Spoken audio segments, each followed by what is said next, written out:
Él les preguntó: ¿y ustedes quién dicen que soy?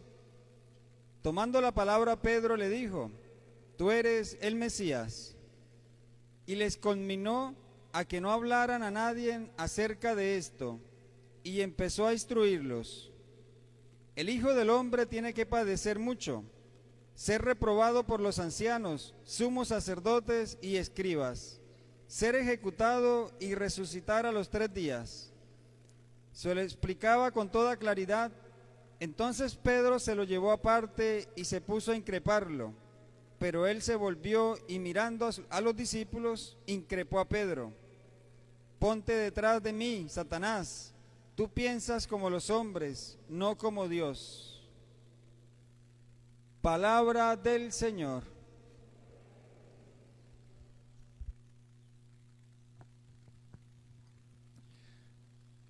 Apreciados hermanos,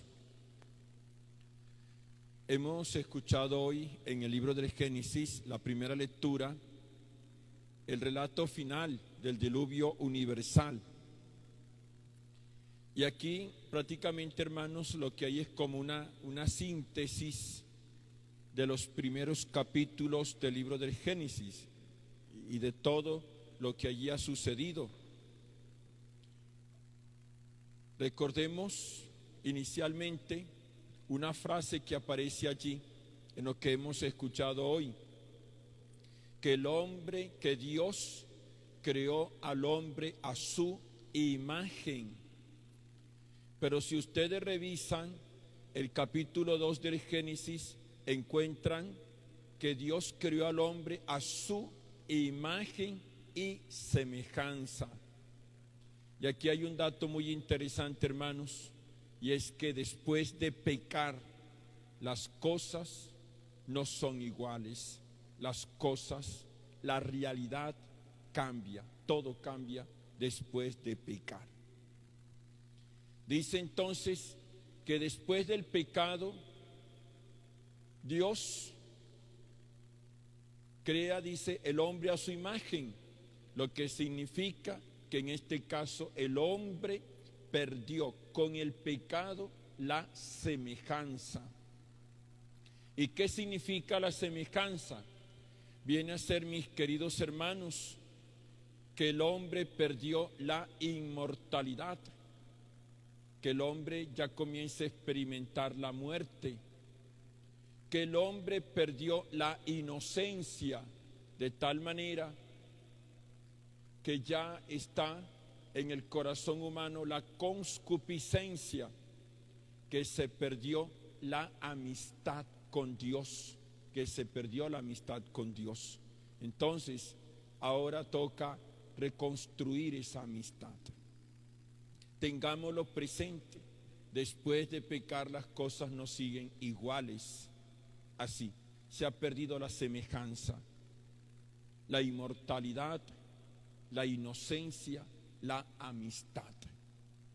Y no solamente eso, sino que leemos en el texto de hoy que el hombre recibe de Dios el mandato de someter la tierra, y que originalmente la orden era: coma de todos los árboles que están en el jardín, menos de uno, de aquel que está en el centro. Pero ahora, después del diluvio, después del pecado, el mandato es otro. Le dice: pues bueno, ahora coma de todos los árboles, pero ahora el Señor dice: también coma de los animales, también coma de los animales. Lo que muestra entonces que antes del pecado, la amistad no solamente era con Dios, la amistad era también con todo lo creado. Seguramente los animales con muchísima confianza se acercaban a Adán, a Eva, estaban allí tranquilos, y los árboles producían el fruto a su tiempo. Pero ya después del pecado aparece una nueva realidad del hombre que come de los animales, pero atento, dice: los animales le tienen miedo al hombre, que es una realidad cotidiana que nosotros experimentamos. Llegamos y los pájaros vuelan. Llegamos a un sitio y los animales se van, a no ser que estén ya domesticados. Pero los animales le tienen miedo al hombre. Y el hombre ejerce violencia para comer, porque el hombre mata a los animales para comer. Porque después de pecar, las cosas no siguen iguales. ¿Qué queda aquí, mis queridos hermanos? ¿Qué enseñanza podemos sacar para nuestra vida? Hombre, lo primero que podemos decir es que también en nosotros se da eso. Después de pecar, las cosas no siguen iguales. Un joven, después de perder la virginidad, su vida no sigue siendo la misma. En un matrimonio, después de un pecado grave, las cosas no siguen igual. Nosotros hemos de cuidarnos de pecar. Es una lucha que cotidianamente tenemos que realizar, porque después de pecar las cosas no siguen iguales. Eso tengámoslo muy presente. Lo otro que se resalta de aquí es que esa semejanza que hemos perdido, la inmortalidad, la inocencia, la amistad con Dios, toca ahora pues reconstruirla, toca reconstruirla. ¿Y cómo se reconstruye? A partir del perdón que Dios ofrece al hombre. Eso también lo hemos escuchado en la lectura de hoy, de cómo el Señor dice: pongo mi arco en el cielo. Recuerden aquello que es como el arco del guerrero, que renuncia a la violencia, que renuncia al poder, y en este caso lo que hace es ofrecer el perdón al hombre. ¿Cómo se reconstruye la semejanza? En un acto de amor de Dios, en el que Él decide perdonar al hombre pecador.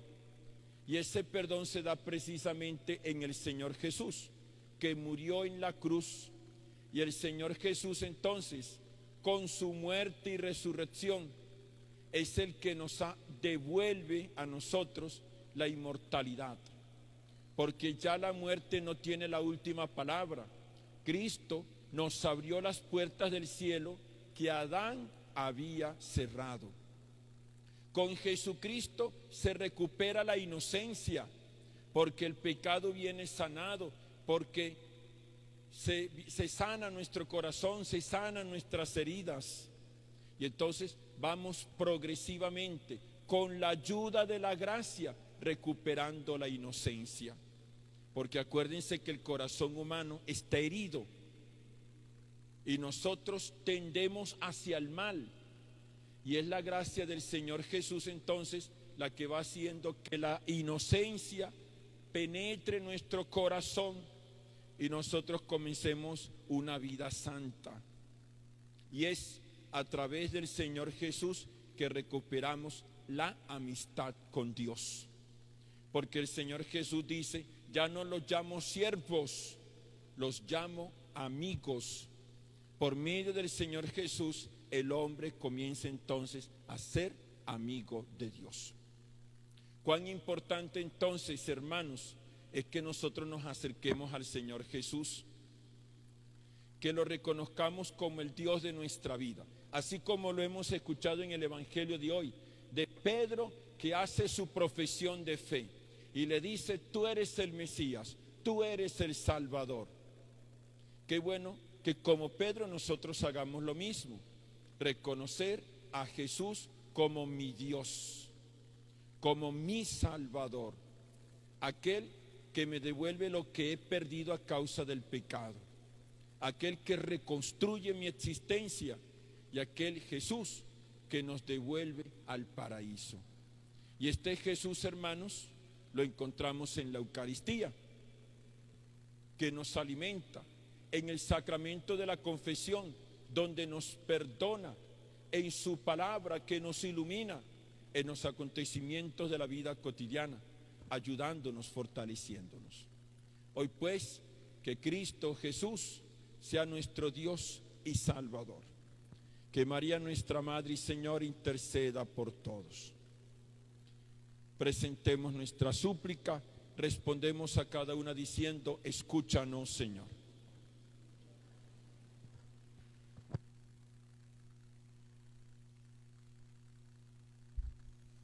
Te damos gracias, Señor.